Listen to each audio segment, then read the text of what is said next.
Todd's Odds. Brought to you by FanDuel. Todd is our sports betting analyst and a terrific person. He looks great without a tie. Todd, this is the last time I will have a chance to speak with you before Canada names its men's Olympic roster for Milan on December the 31st.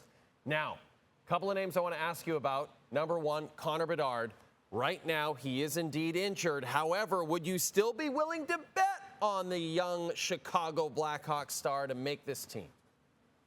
Look, first off, Jay, I'm just thrilled that you're going to have the opportunity to cover these Olympics in person. So you're going to be able to get us on-the-ground coverage of exactly what's unfolding in Milan, much like we saw in Sochi and some of the previous Olympics. But I digress. When you look at Connor Bedard and the current price tag here, implied probability he makes this roster north of 70%. And I actually think that's a pretty fair reflection. Do I think he fits into the overall team mix for what Team Canada wants to do with everybody having a defined role? That remains to be seen. Not quite sure if they're going to hold a little bit of a grudge that he decided he wanted to focus on his individual rehab and skills development instead of participating last year in the World Championships.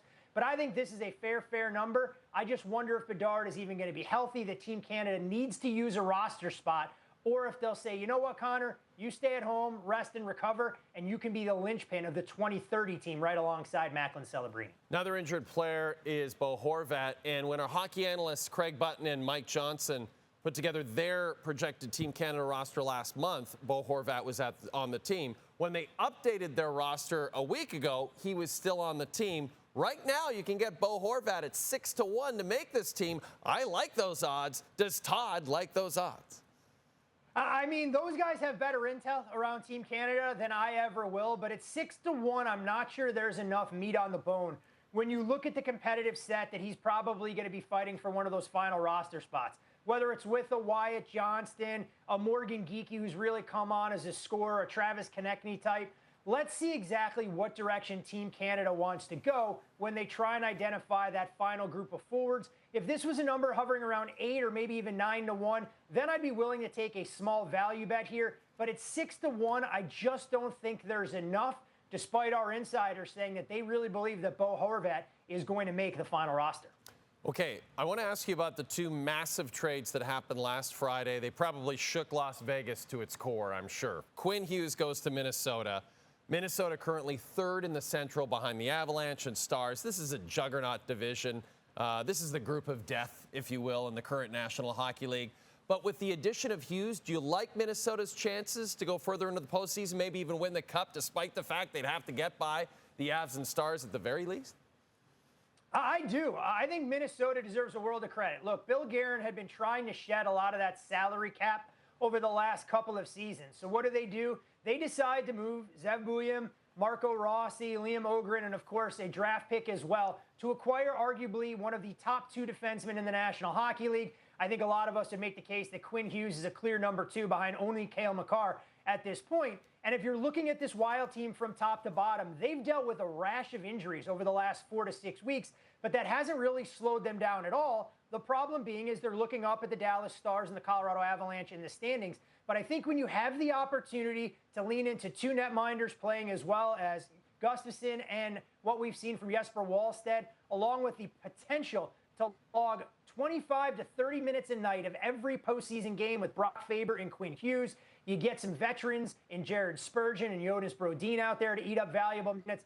They are going to be a force to be reckoned with in the Western Conference. I like this move quite a bit. Okay, now you have currently one team in your Stanley Cup portfolio. That's the Ottawa Senators. Last year, you rode the Oilers all the way to the Cup final. They lose to the Panthers. The Oilers picked up a new goaltender on Friday, Todd. Any chance we can entice you to jump back on the Edmonton bandwagon? Yeah, I'm not sure Tristan Jarry at this point in his career is going to channel his inner Grant Fuhr or Bill Ranford to get the Oilers across the finish line, but I credit the Oilers for at least mixing things up a little bit. Look, we know Tristan Jarry honed his craft as a member of the Edmonton Oil Kings. Jay, I have to imagine those bobbleheads have been flying off the shelves since this trade was announced, but it's not enough for me to back the Oilers at such short price right now, any more than it would be the favorites. The team that I like, that I think offers some value, is the one that we just discussed, the Minnesota Wild at 33-1.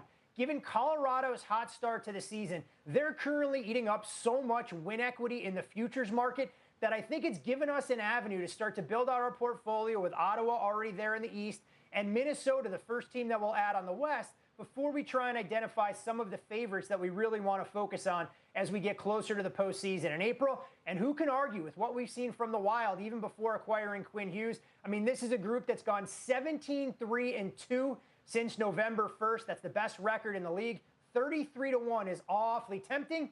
And Jay, I'm going to bite. Give me some Minnesota Wild there as the second team that we have on our Stanley Cup contender list. All right, Todd, as I mentioned earlier, I won't get to chat with you through the holidays, so I hope you have a happy holidays, a happy new year, and just do what you do around the holidays in Vegas, and I imagine that's just drink 24/7.